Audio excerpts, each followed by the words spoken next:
Welcome, friends. The CrossFit Semifinals of 2025 have just wrapped up. We're looking at almost 10 events across the world, and we're taking a look at how the programming was and what we would do differently if we programmed semifinals ourselves. What is a semifinals athlete? How does that person become a games athlete?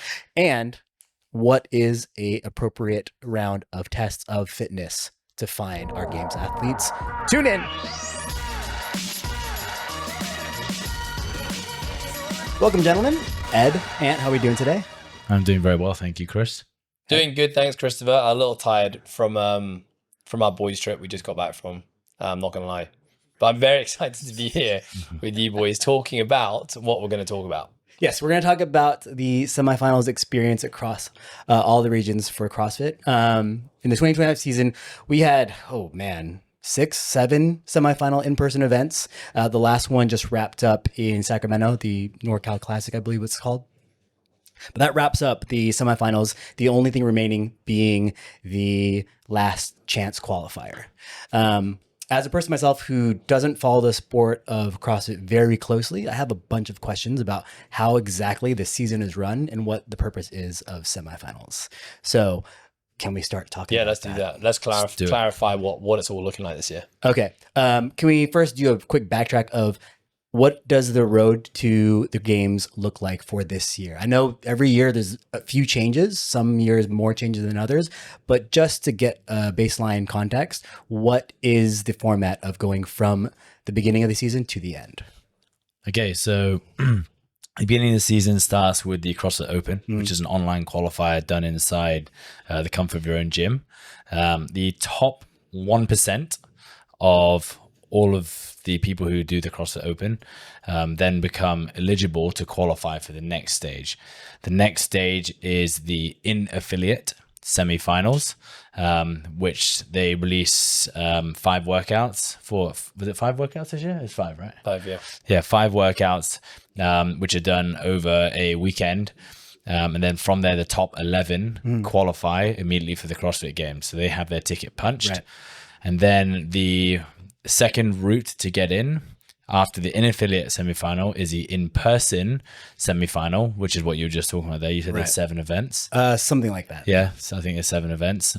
So then each of those are designated X amount of people to qualify for the CrossFit Games as well. So for example, the NorCal Classic you're just talking about qualified 2 men and 2 women. And then for example, the Far East Showdown qualified 1 male and 1 female. Right. So it's kind of spread out over the different semifinals. And then the final way of qualifying for the CrossFit Games as an individual would be to get in through the last chance qualifier. And the last chance qualifier takes the top 10 from every in-person semifinal event and puts them into another online style qualifier where I'm not sure how many events there'll be or workouts there'll be. I assume again anywhere between 3 to 5. Yeah. But that'll be 1 male and 1 female that qualify from that. Okay. And to put you on the spot real quick, Ants, you just finished the Far East Throwdown in Busan. So one of the semifinal events, the Asia designated one. In so many words, how would you describe what semifinals are for at least in this region?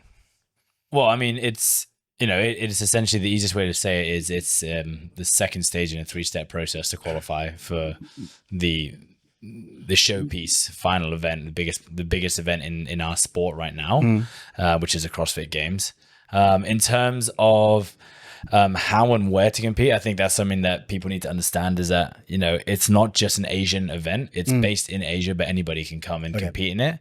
Whereas there are other events like the Syndicate Crown, for example, which is based in North America, where they would basically put a prerequisite you had to be based in that part of America in order to compete. So for example, me living in Hong Kong and representing an Asian nation, I can't fly over to America and do that event because they put a barrier to entry on that. But some events did not have any barrier to entry. Okay. So in previous years, there was that for all of the semifinals where everyone has a designated semifinal to go to. This year, there were some semifinals where you can join as long as you qualify through your score on the Open. And then there are still some semifinals that still abide by those regional, barriers. Yeah, I think a lot of semifinals probably do it to protect their region somewhat. So, for example, the Renegade Games, which is based in South Africa, they put a prerequisite that you had to either be from Africa, live in Africa, or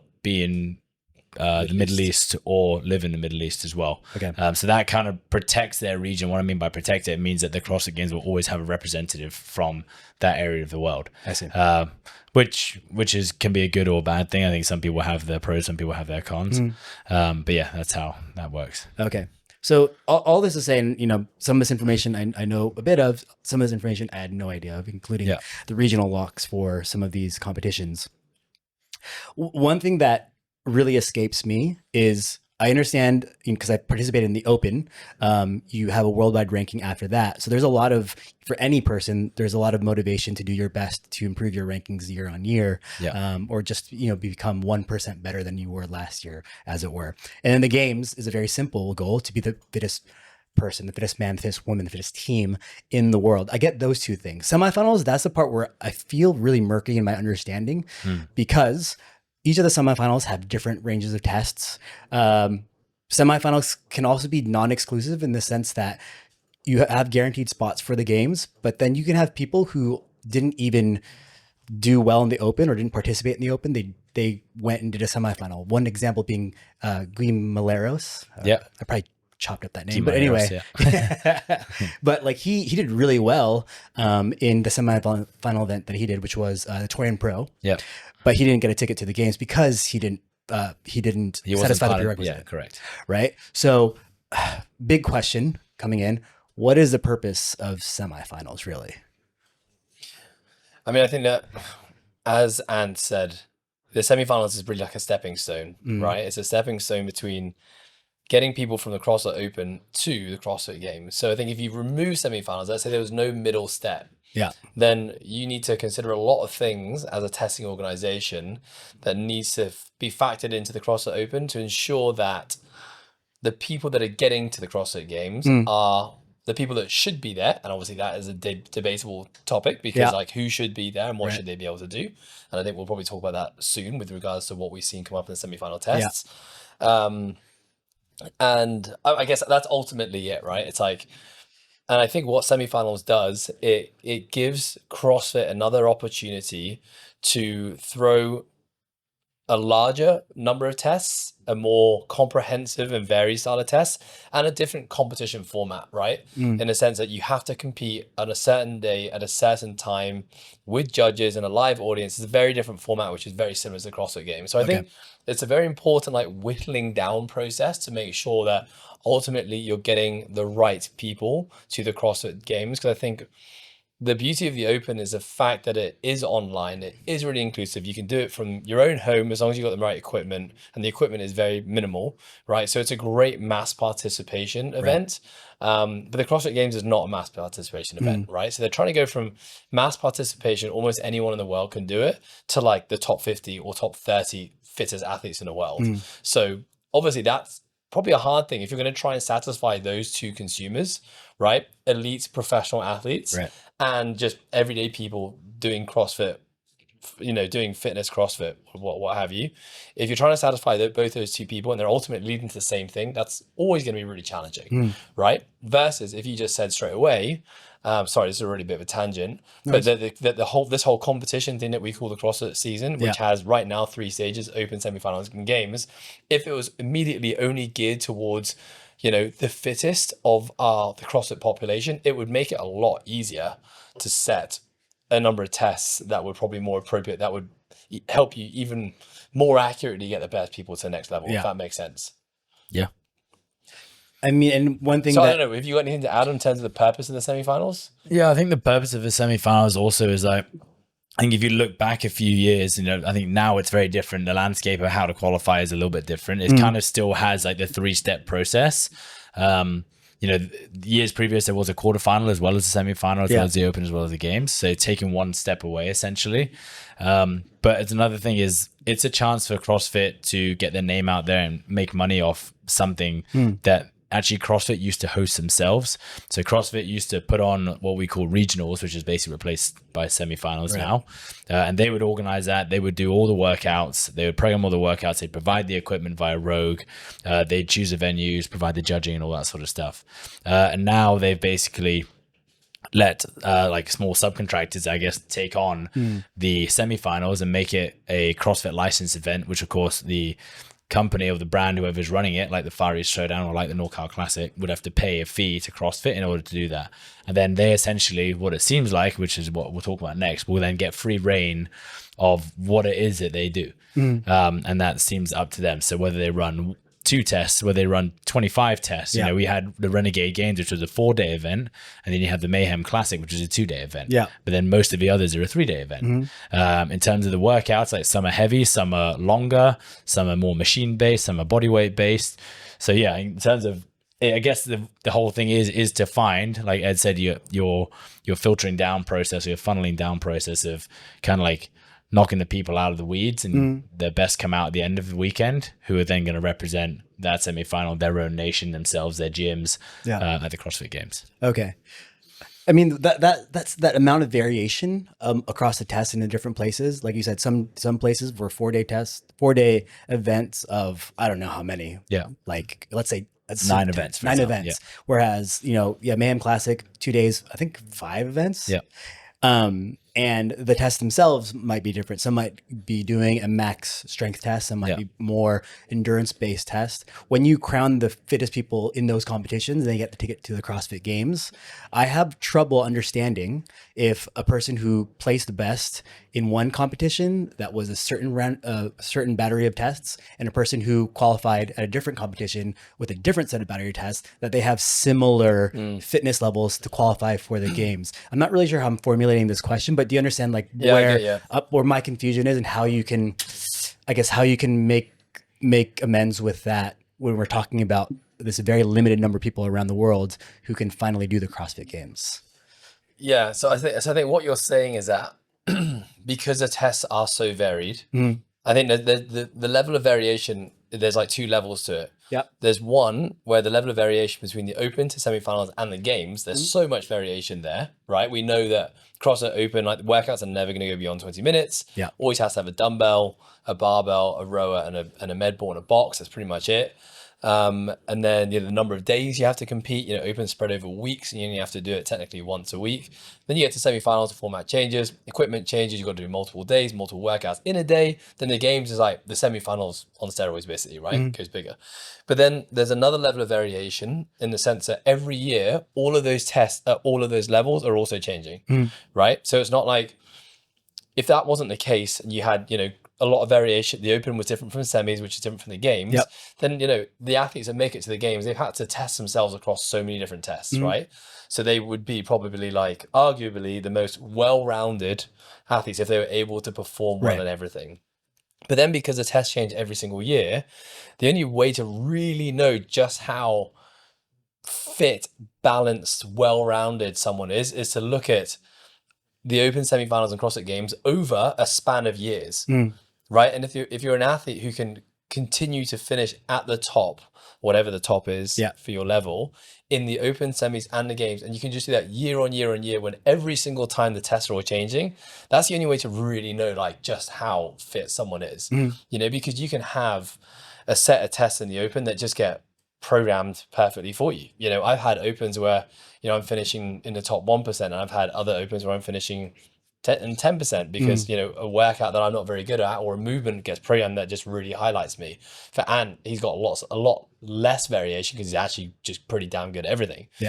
But that's the same that can happen at the elite level as well, right? You can have this just perfect year of workouts at every level, Open, semis, and the Games, where the workouts just get perfectly programmed for you in a way. Like, we all know the best athletes in the world who are kind of like repeat CrossFit Games athletes who have big holes in their games, right? Like there's certain athletes, when handstand push-ups come up, they're always going to be probably bottom of the pile, or when a really long event comes up, they're going to probably be bottom of the pile. In which case, if your weakness is the long event, then the only time that's probably ever going to come up is going to be maybe at semis, but it never gets that long, but it's probably only going to be the CrossFit Games.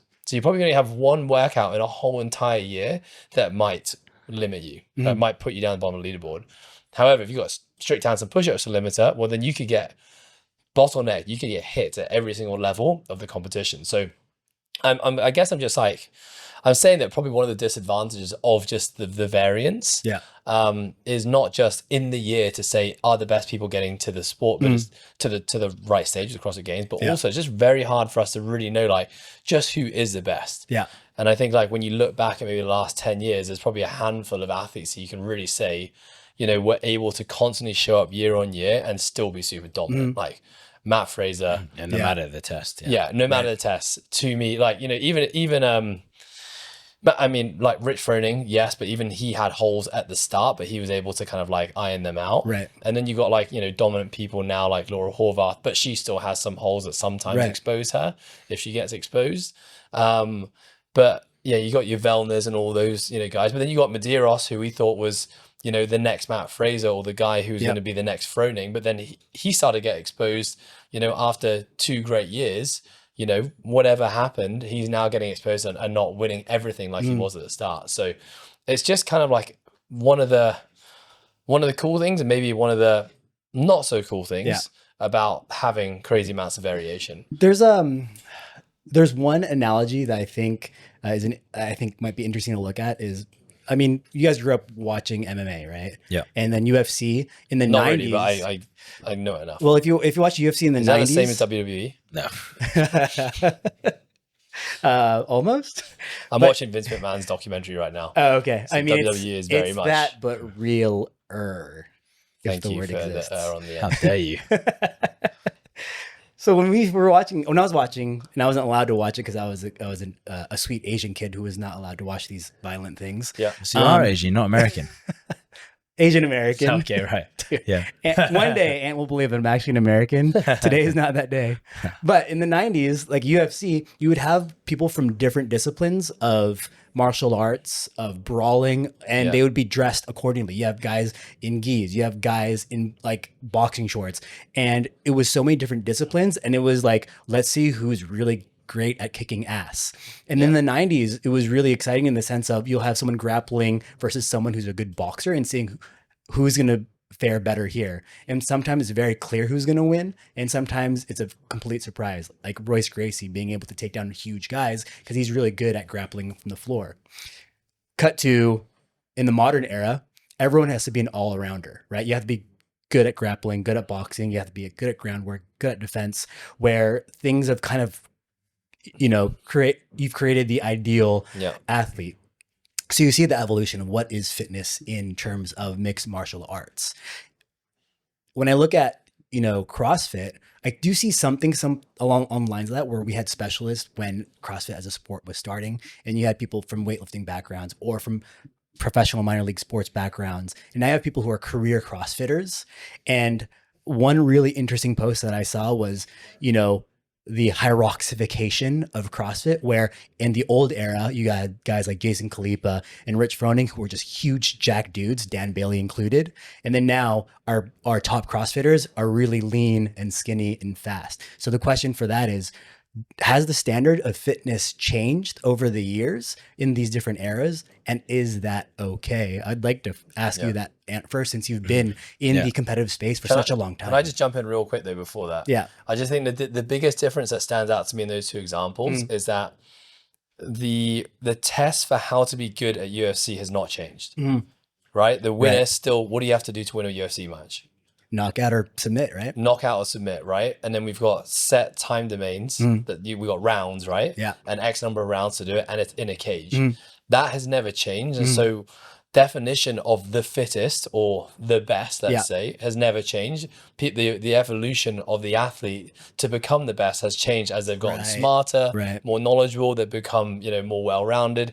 So I think in that sense, like that makes sense, right? The sport has already been defined, and athletes evolve to figure out a way to be good at that. What CrossFit hasn't done, it's like the sport still, I don't think, has been defined yet. It's still super open and varied, and the tests at every level change so much every single year, just in terms of like what they're actually testing. I'm not talking about like the movements itself, but like, long tests, short tests, Yep. gymnastics heavy, weightlifting heavy. We've got all these really cool movements in the sport, but it's still just a real mix mash of how they get put together and what the rep schemes are and how long they are. So I would say that is probably the biggest difference in those two examples before I hand No, that's this a great over to point, Han. for sure. Yeah, and as like a living example of that evolution. Yeah, I think when if you again look back to the years and kind of we all first started doing CrossFit when it first started gaining popularity, you had a real range of people who would be successful or not be successful. But yeah, at competitions, you would generally see like people weighing anywhere between like a 175 to 185 or even take 200 pounds. That was said to be like the perfect kind of size for a CrossFitter. Yeah. And then the height was anywhere between like a 5'8" to 5'11". Like no one was over 6 foot. No one really was over 225. Yeah. So you're like smaller, more nimble, still jacked, still shredded, all that sort of stuff. But now as you look at the evolution of the sport, and the evolution of the sport, I guess, gets pushed by the programming, and the programming is not dictated by the sport. It's dictated by, for example, semifinals.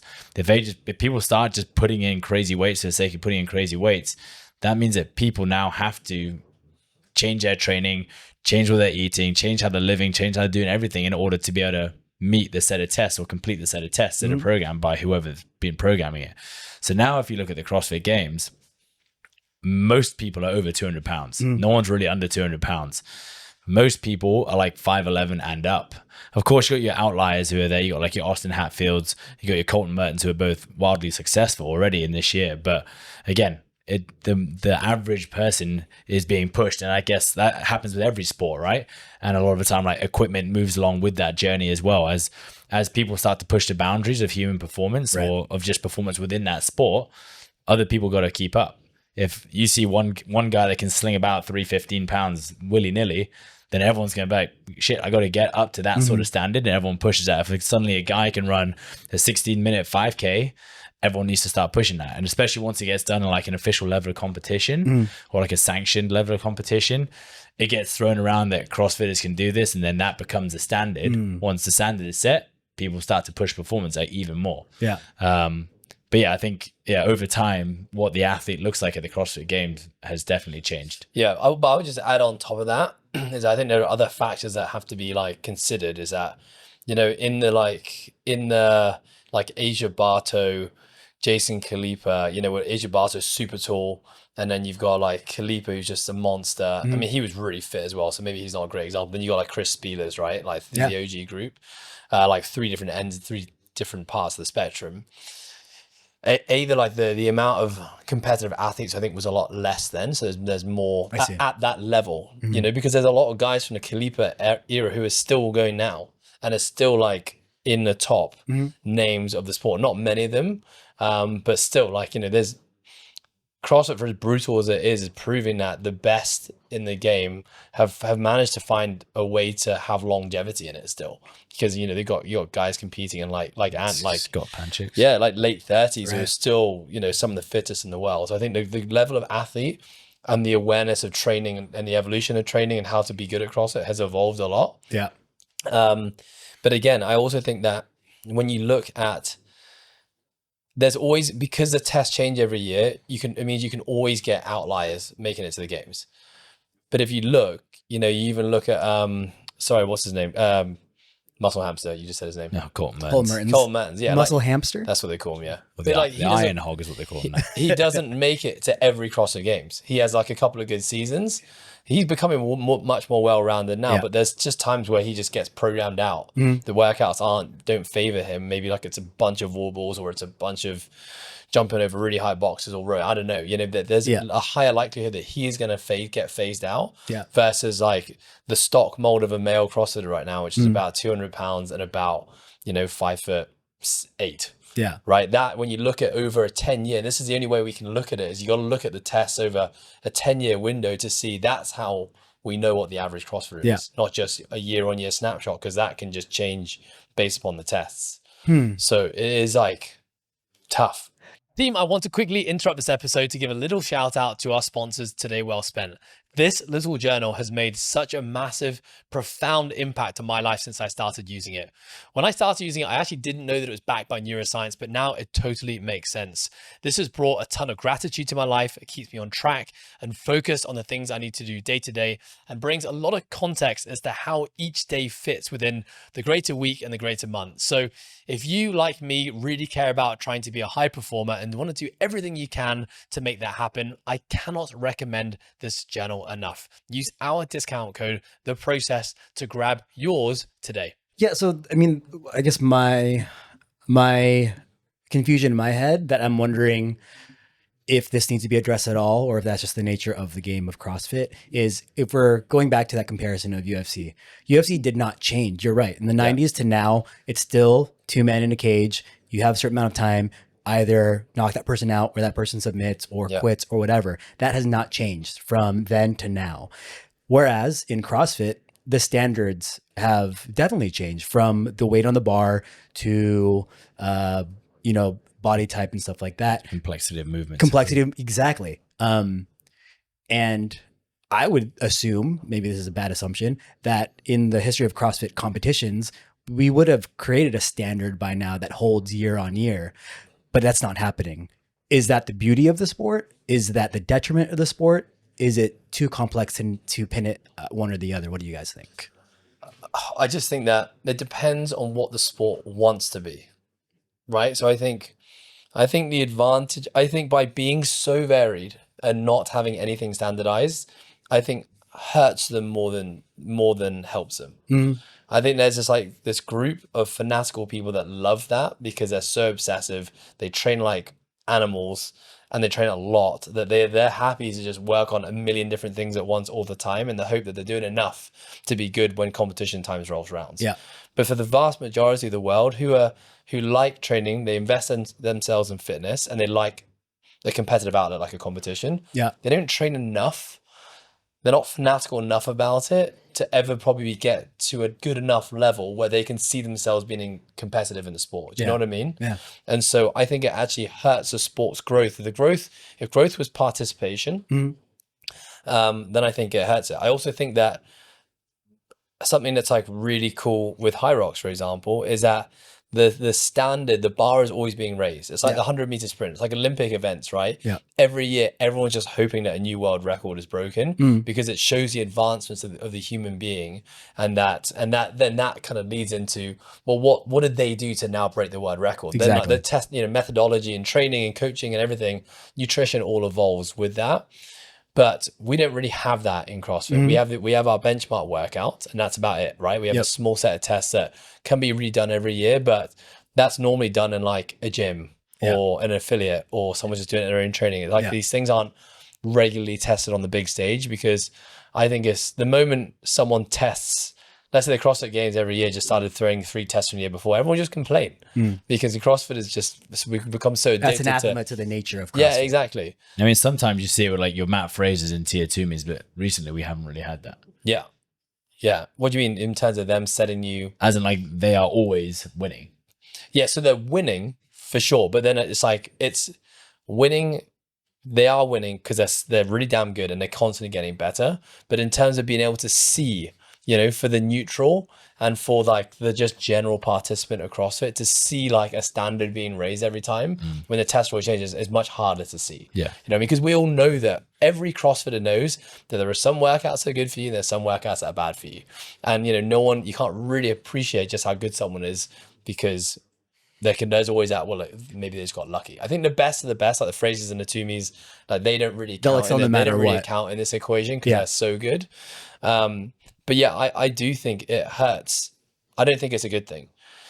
And I think my stance on this has changed because when I was really in it, as a competitor and as a competitive coach, I was just really loving the variety of it because it was so different to anything I'd done. But I think the longer I've been in it now, I kind of have moved away from that thinking. Yeah. And I've seen how successful other sports are and are currently being by standardizing it. Now I think CrossFit could still be, this sport that is way more varied than most sports, right? So we know High Rocks, you got to be good at 9 things, 8 stations and running, right? CrossFit, you could still be good at 100 different things, need to be good at 100 things. So, a really to excel at sport, you have to be super balanced and comprehensively fit, strong, and skillful in all these different disciplines. But you can still have standardized tests, or the whole testing body can have a level of standardization.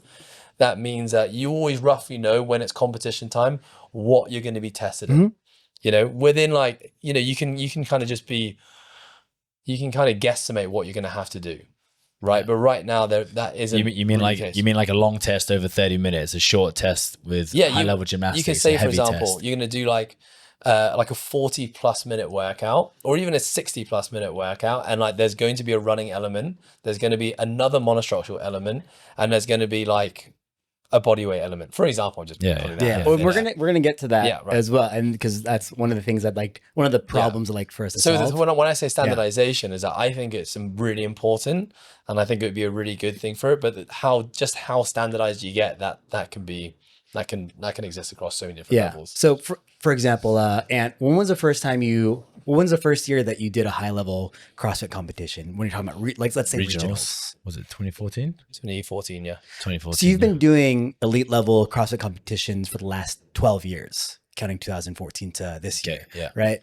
Seeing the evolution of what fitness should be, what that standard is, and seeing that change year on year, for you, has it been a point of motivation to be like, all right, there's always holes in the game and I got to improve on that? Or is there a level of frustration of like, well, I thought this was the standard and now we're moving this, And of course your answer can be a little bit of both, but could you kind of explain your perspective on this? Yeah, for sure. I think it's like, there's definitely like an inspiring level to it. Like I said, when, for example, like 30 muscle ups unbroken was like, wow, if somebody can do that, like they're the man, or they're like, now it's like expected. If you're going to compete at the top level, like that is a number you got to be able to hit. And then that's just, if you're not there, then unfortunately you're not going to be up there with the best in the game. Yep. I think there's, that goes the same for weightlifting. That goes the same for your monostructural elements, like the running paces, the rowing paces, what people can do. I think that's inspiring stuff.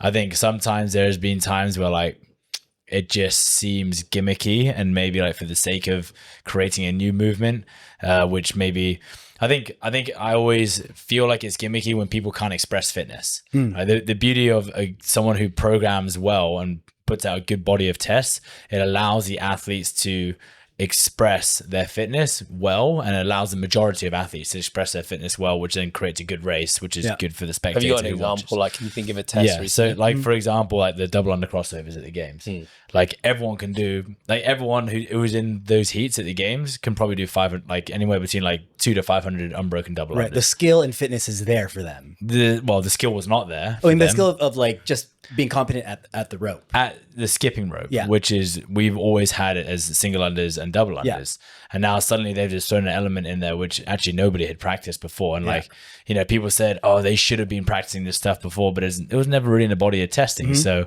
it's a hard one to justify, to be like, people should have been able to do it. Of course, if someone had done jump rope as a kid, maybe they'd be able to nail those out of the park. But no one really like truly excelled at that. And it just made the athletes who are on the floor just look really bad. At the same time, there are also things which are kind of a bit novel, things like a freestanding handstand push-up into another freestanding handstand push-up, whether you make it kipping or strict is, but that is close enough to the skills that people do on a regular basis that they can still excel at that. So there's like a level of like novelty and gimmicky, and still allowing people to express fitness. So I think the crossover double under sticks out. Definitely in the past, like, so that there are ones I think which are still good movements and incorporated in tests. Something like a pegboard, for example. A pegboard is, I think nowadays, every CrossFit Games athlete could probably do like 5 to 6 unbroken pegboards up and down, descents and ascent. But there was one CrossFit Games final workout where Katrin Davidsdottir could not do a pegboard, right? Yet she still won the CrossFit Games. So again, I think like that's a good movement because she was exposed. Like Ed said, there's other athletes who are just terrible at running. There's other athletes who are terrible at handstand pushers, and they constantly get exposed on a regular basis. Katrin Davidsdottir in this situation had been exposed in previous years at a legless rope climb in a regionals event, which she didn't qualify for the games for, and then she got exposed again in a pegboard, which is a very similar movement and set of muscles which is used for it.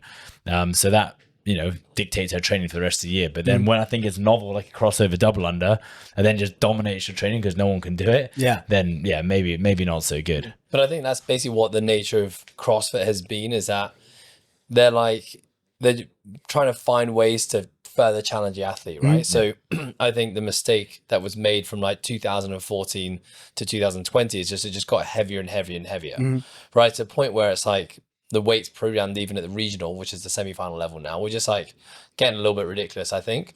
I'm not saying that's a bad thing, but if you look at any other sport, the test doesn't change, but performance increases because athletes become better, more specialized at doing that thing, right? Weightlifting, new world records are still being broken because people are just getting stronger, more technically advanced, training protocols are getting better, etc.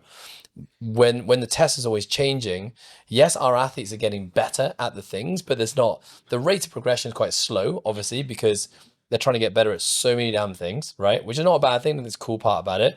But when the tests aren't being tested regularly, like there isn't that intense focus. Maybe there's a few things that always get people trained, right? Olympic lifts, snatch, clean and jerk. Yeah. Those are like consistent squatting, pressing, deadlifting. But there's others that I think are trained and progress much, much slower. So I think when you don't have the standardization of tests, I think those who write tests, whether it's the CrossFit Games or just like, local throwdowns in your gym or, regional type events, is that we went through a bit of a phase where it was, I think, just getting a bit silly, where it was just, okay, well, what next? Yeah.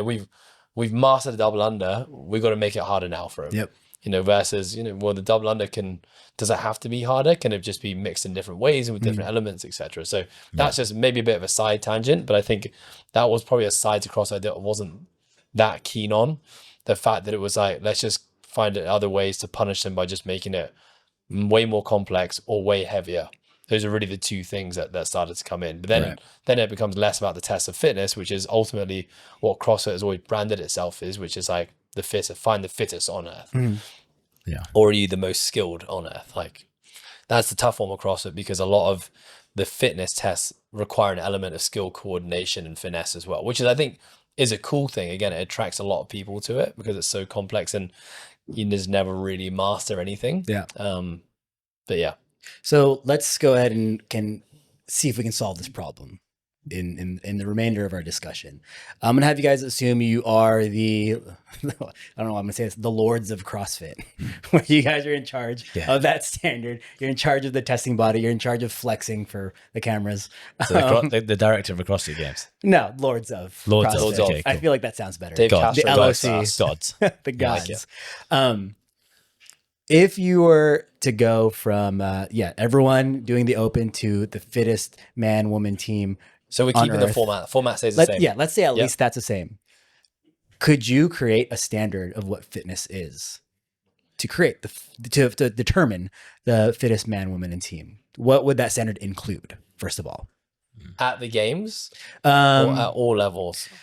Let's say at the games. At the games, the fittest people have to be able to do what? Okay. Hang on a sec. I need to backtrack. Yeah, I'm going to backtrack a bit on this. Yeah, you can clarify as much as you want. Okay, cool. So I think maybe just a discussion. I'd be keen to hear what you think as well, Ant, on like, okay, so semi-final testing, open testing versus semi-final testing versus CrossFit Games testing. Because right now they're three very different things. Yeah. We don't need to go into details of that, but I think people know that they differ, right? They differ in format, they different duration, they differ on movement selection. Yeah. They differ on loading for sure. And number of tests. Like, what do you think about that? Do you like that? Do you think that needs to change?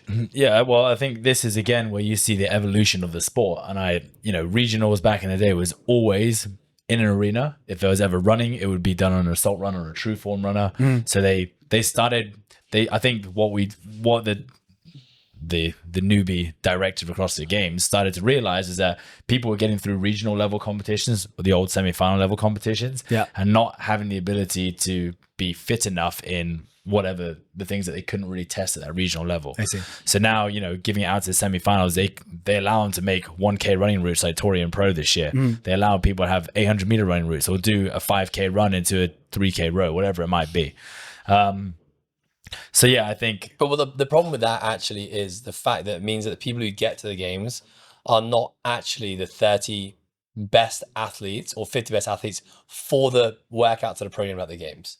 Yeah, correct. So Is that a problem? Yeah. So what I was going to say is that if you're going to, so the thing with regionals that was good is because they standardized the tests across Everyone had to do every the same single test, region. yeah. Every single person did the same test. Now, obviously, there's good and there's bad things about that because they could still screw up those tests and maybe not get the best set of tests. And that's obviously up to everyone else's opinion, right? Everyone's going to say it's good or bad, depending whether they did well or did poorly. But yeah, so you'll get athletes through who some years could be exceptional at 5 things, but terrible at 4 things because it was never tested in that. Right. So yeah, if I think I was going to try and make a set of tests, I would firstly try and standardize it across everybody. I think it's cool and it can make the sport more interesting for the viewer because there's more events on and there's, I guess, then like more novel movements might get created or there's different settings and different kind of trails of thoughts from programmers and allows people to be creative as well. But at the same time, yeah, I think it does then screw up the next stage of it, which is like, okay, well, this person who programmed this event didn't do any of X events. And now that person that made it through is just going to completely crumble at the CrossFit Games because its set of testing is so wildly different to what was tested at semifinals. So I think personally, I preferred it when the regional level, the semifinal regional level of competition was standardized. Do you guys, did you find it more interesting this year as a spectator, seeing all the in-person events were different, or did you prefer it when they were all the same as a spectator? Yeah, I think it depends how crazy you are about the sport.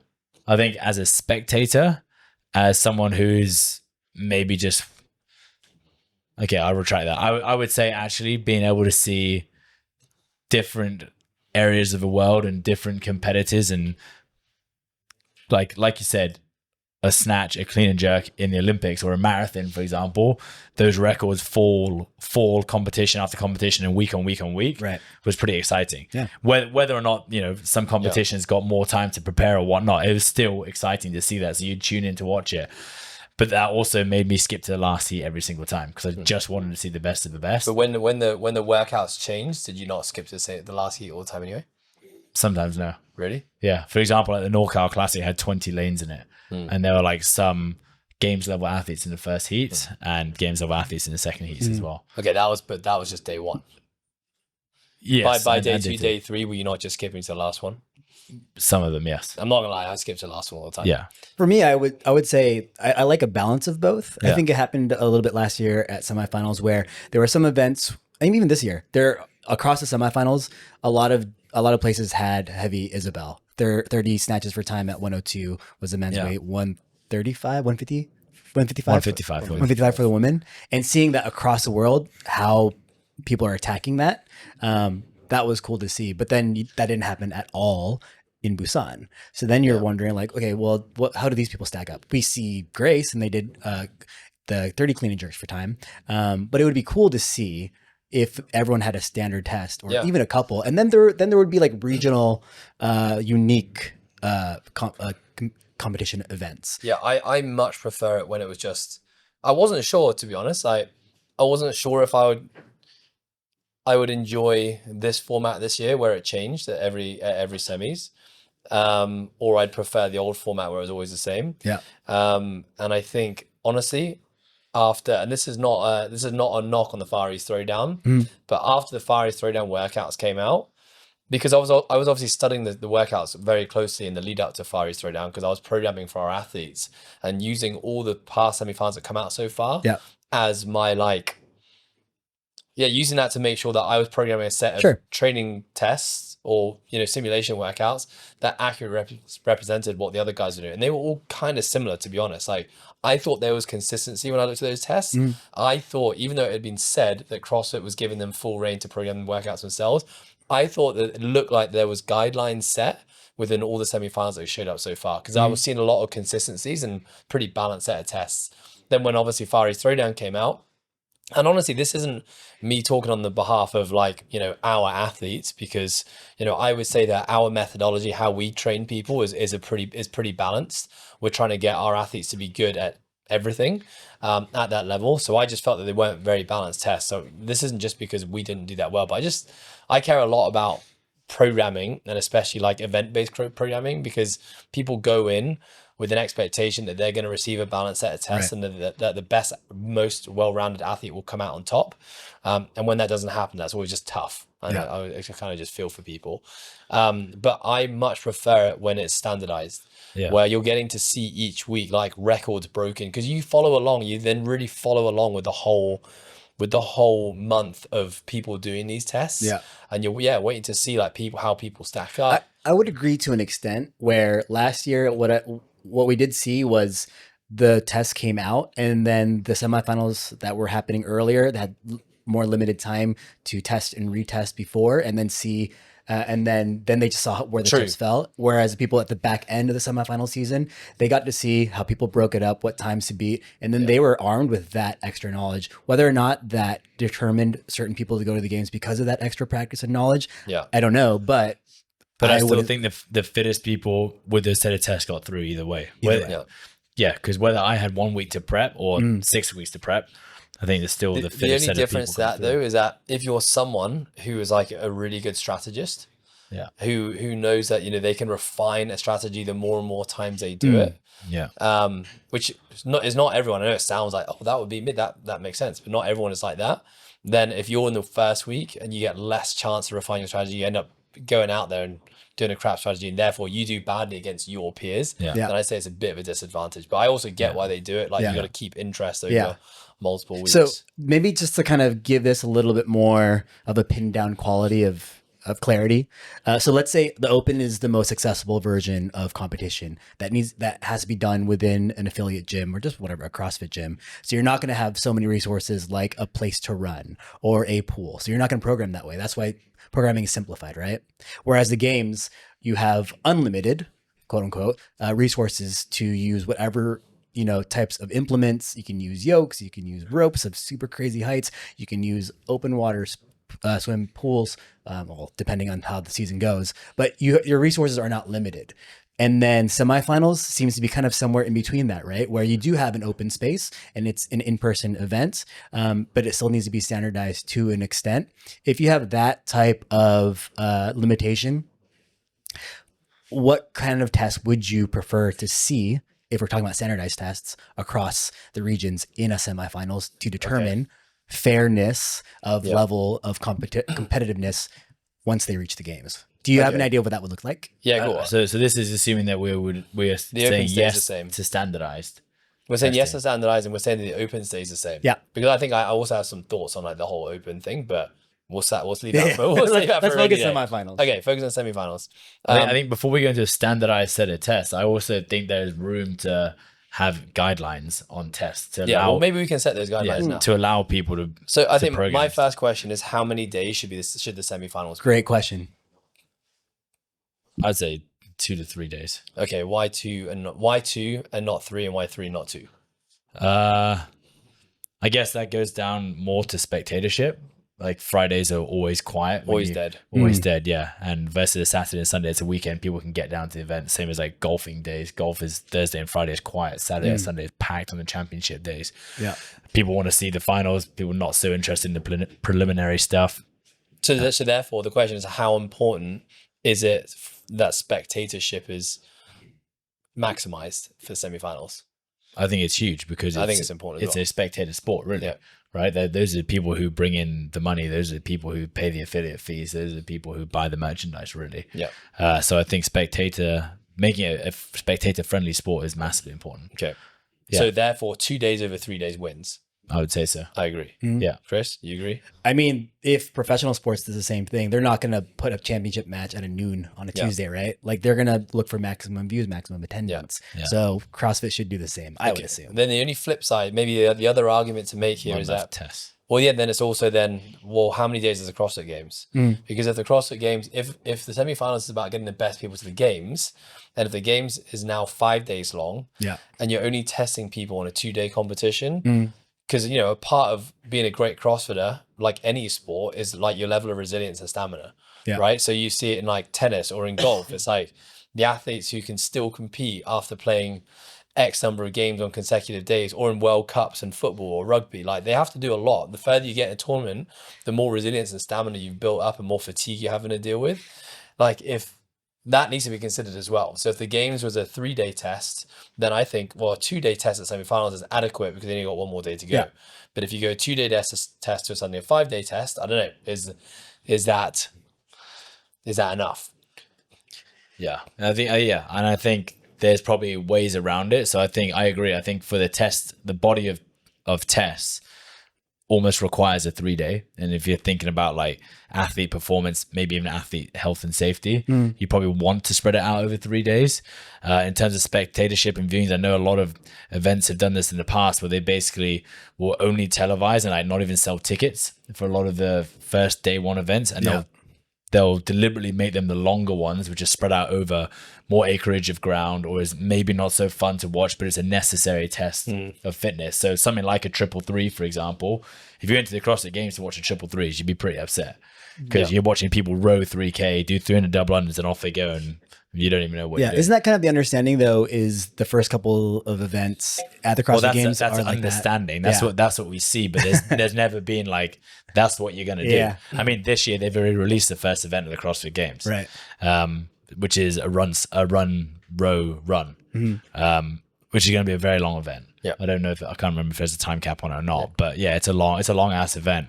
I agree. It just seems like that's a standardized way of doing it. It's not. And again, like if you probably asked Ed last month, oh, you're programming for your athletes on the process, he's probably going to go, yeah, I'll probably make them do like a really long event on day one to get them prepared for it, because that's what everyone does. Yeah. And then, lo and behold, the first day has got 2 5-minute events. Sure. And it's totally different. Yeah. So yeah, if there can be some sort of standardization to that allows people to still be creative with it. Maybe like you said, the Far East Showdown can't get a running route, but if the guideline says it has to be 30 to 40 minutes long, it must include 2 to 3 monostructural modalities, and then if you want, you can put in like a light body weight modality in it. Are you saying as part of the standard is that the organizers of each of these semifinals have their own decision making on the exact workout, but it has to have certain elements? I would say it comes from the top down, which is the CrossFit Games are going to organize the CrossFit Games. Okay. They already know what they're testing, right? So then they will then provide the guidelines to, which have they done that one year? Did they provide guidelines and then people kind of filled them in? They didn't, did they? No, they gave 2 tests. Yeah, they gave 2 tests that were sprinkled through it. Okay. Which I kind of thought did was that. I thought what was going to happen this year with the bar muscle up. Well, that's just Mayhem had sponsored all those events as the North America semifinals. Yeah. And then Renegade Games just adopted it.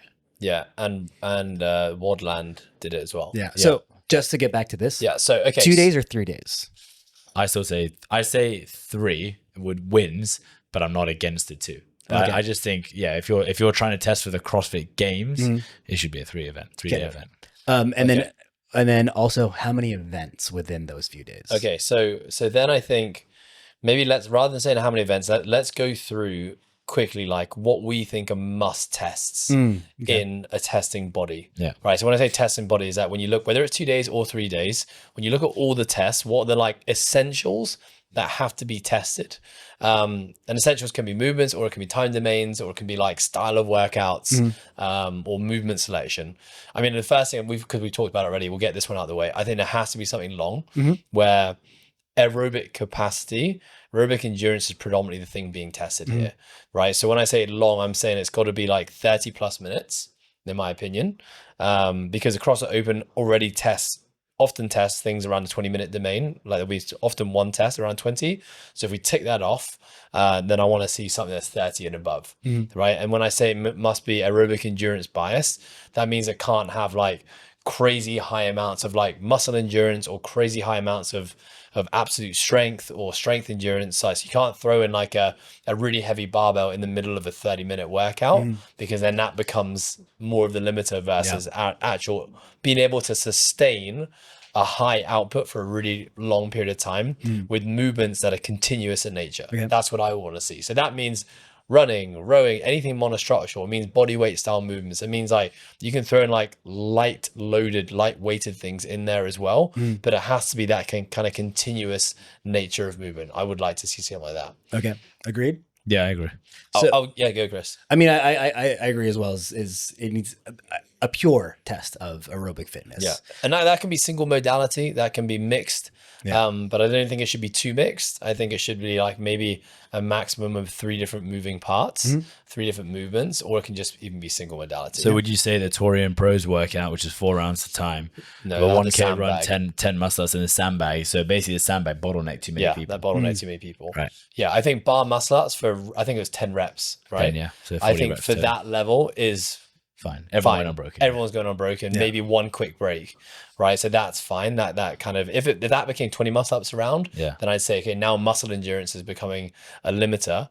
I mean, technically, you could argue that running has muscle endurance elements to it. Yeah. And I think the sandbag was just because it was a heavier-ish sandbag. Yeah. You can see that just bottleneck the weaker athletes. So the weaker athletes who may be really enduring in nature didn't get a chance to express that because the sandbag bottled them. Yes, the best athletes, well-rounded ones. Remember, the best in CrossFit, they're enduring and they're really damn strong. So I'm not talking about those guys. Yeah. So yeah. Yeah, agreed. I would then just go straight away and say other end of the spectrum. Yep. I want to see an output test, which is like less than 3 minutes of like really high power output with a similar similar limiter as well. So it's like we're really testing. It's not just aerobic power, but it's anaerobic power, anaerobic endurance. So like a 500 meter row.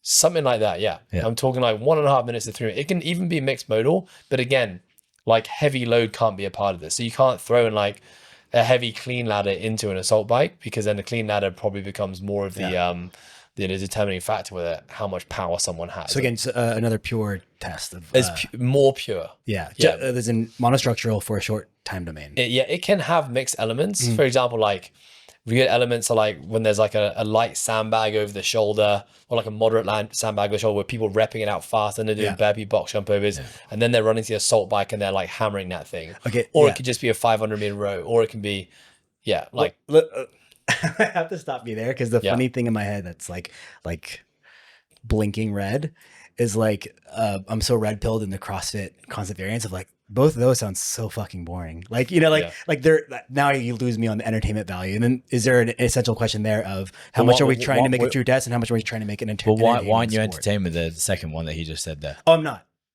not like I if probably I'm doing, wouldn't do a monostructural. Yeah. Because then it becomes too specialized. Yeah.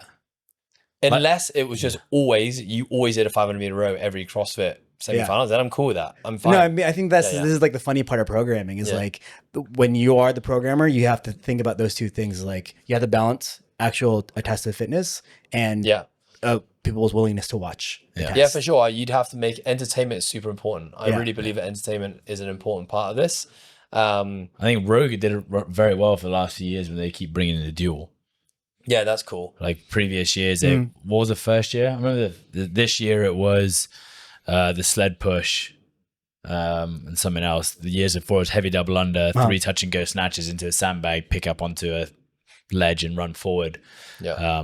Often they have a really heavy element there.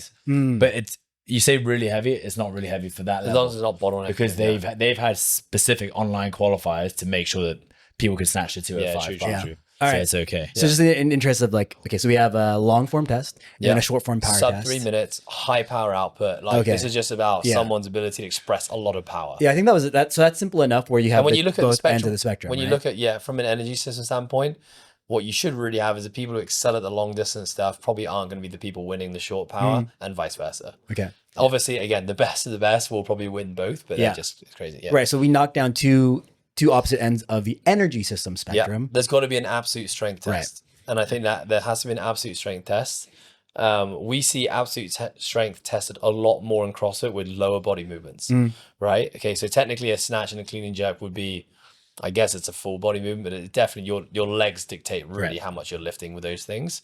And then we see squats tested and we see deadlifts tested. So I don't really see, we've rarely had at the semi-final level an upper body absolute strength test. Would you agree? Can you think of many? No, not strength. Same. Okay, so we've seen the CrossFit Total program at the games that had a strict press in it, but that's honestly we had the other total at the quarterfinal level. at the quarterfinal level. Yeah. Remind me what's the other total again? There was overhead, Overhead, squat, squat. bench, and clean. Yeah. Okay. And you're saying the absence of an upper body absolute strength test is is a problem? Well, I'm just saying that I think absolute strength should be tested. Now, because we're saying semi-final level, remember the consideration here is that semi-finals, if we are going with 2 to 3 days, we've got at least 5 tests, which means that we can make sure we're getting a little bit more specific. If it's a CrossFit Open, you only got 3 tests, then no, I'm going to say absolute strength as an isolated test is not important enough to get the people to the next round. But I think at semi-final levels, it is. So therefore, that can be technically an Olympic lift will be classed as strength speed, but I'm going to class it in this. So I think it's important that there is an isolated test of some sort where you're seeing how strong an athlete is. Now, whether that's one movement, like you pick one movement, a snatch, for example, or a clean and jerk, or it's like a total style workout where you're doing multiple things at once. But this is not a strength endurance test. This is like, you know, what I mean by that is like Linda, for example, which we saw a 10 down to 1 ladder of cleans, deadlifts, and dumbbell bench press. It was dumbbell bench press at semifinals. That is more of a strength. You need to be strong to do that. But to excel at that workout was more of a strength endurance test, right? So I'm not really talking about that. So I would say that those are probably like my 3 non-negotiable tests that I think should be tested. Long, short, high power, and then like a heavy in isolation. But Ant, thoughts? Yeah, I agree. I think at the semi-final level, I think you can still test other things. Like I guess, what I'm trying to say is that you can get an absolute strength test, which can get things before it. Right. And but then of course it's not a pure test of absolute strength, right? Because if it's like, for example, the clean ladder, which was like a 200-meter run into a 200-meter run clean, like it becomes a lot of running. For sure. And becomes like who's a better runner, because everybody can move the weights, right? So it depends what you're trying to test, but I agree. I think some sort of lifting in isolation, whether it's like a bench press, a strict press, max pull up, whether it is squatting, deadlifting, front squatting, overhead squat, clean or snatch, like Ed said, is technically classified as a different type of lift. But I think it's a necessity. You can have complexes of it, like we've had in the past. You know, in the open we've had like a deadlift into a clean, into a hang clean, into a shoulder to overhead. Like you can still definitely test something like that. It doesn't have to be just the classic snatch and clean and jerk. So I think I agree. So I think those are like my 3 tests I think should be there, and then that gives you room to play with like getting a bit creative. Let's say we get 2 more. So let's say we got 2 more. Like then I start to think about probably time domains more now. I'd probably start with time domains first, and it's like, okay, well, you got those 3 sorted. You got the 30-minute plus, you got the 3-minute or less. Then you got to be looking at things between like basically like the 6 to 20-minute mark now, and I want to make sure I'm getting a variation of those. So the kind of like 6 to 8 minutes is like testing aerobic power. The like 10 to 20 minutes is like more aerobic endurance. But then you can even say within those, you can have elements of strength endurance. You can have elements of like high skill gymnastics. And I think you can even, again, create some standardized things here to say that, okay, you're going to expect, you know, a 6 to 12 minute workout, or let's go longer, 8 to 12, 8 to 15 minute workout, where like you'll be moving like a moderate to mod heavy barbell. And there's going to be like, high volume gymnastics, right? Where you can do like 30 muscle ups, you can do strict handstand push-ups, whatever. Like you got some classification of things there as well. And then you can have like odd object style work. I really like odd object stuff. I think it's a fun thing that athletes really enjoy doing. As a spectator, you get to see like this other element of fitness tested. I would love like strongman style movements to be incorporated. You can specify that to say that you will always be tested on like either like farmer's carry, some form of like bag carry or lift. What other elements you got? With so many directions you could take with those next 2 tests to be creative and to test other elements of fitness, whatever you define it as a semifinals a program director. If the 3 are standard across all semifinals and the 2 being, you know, the more creative ones, would that be a fair test of fitness to determine our games qualifying athletes? Well, I think that here's the thing is that the whole idea of like making a set of tests balanced and fair, that's never going to be achievable. Sure. There's always going to be a bias of some sort. There's always going to be someone or a movement or a style of test that's going to be left out if you only have 5 to play with.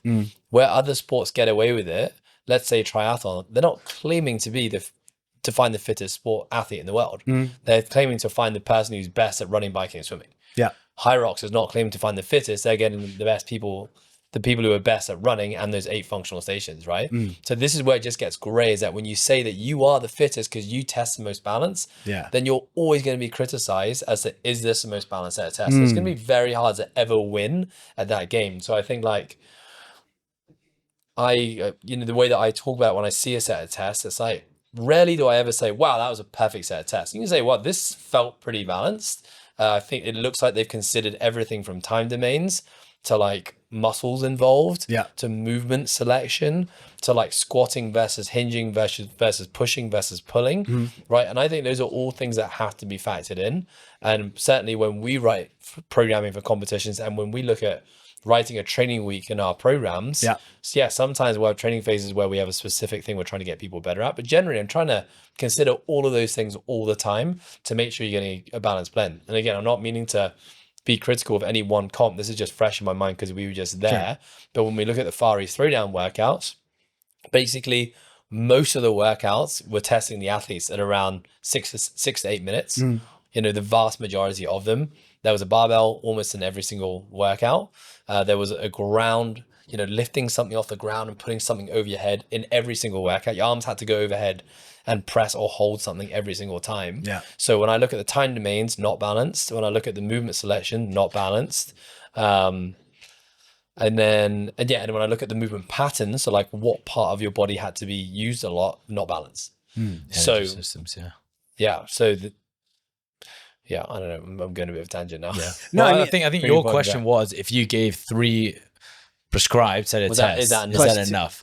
And I think even when they gave the legless rope climb, and then what was the other test they did? Legless rope climb run, and the other test the complex? Which, sorry, when are you talking about? When they did it 2 years ago, when they prescribed 2 tests. The barbell complex. Is the barbell complex, right? Is that right? Yeah. So when they did run. Oh, you're not talking about last year, right? No, last year they programmed everything. Yeah, they programmed everything. The year before they gave 2 workouts. 10 rounds of time. Yeah, because one of them was the three cleans, run. 2 squats, and shoulder overhead. Because last year, that was the semifinals. So for example, when they did that covered 2 very specific types of workout.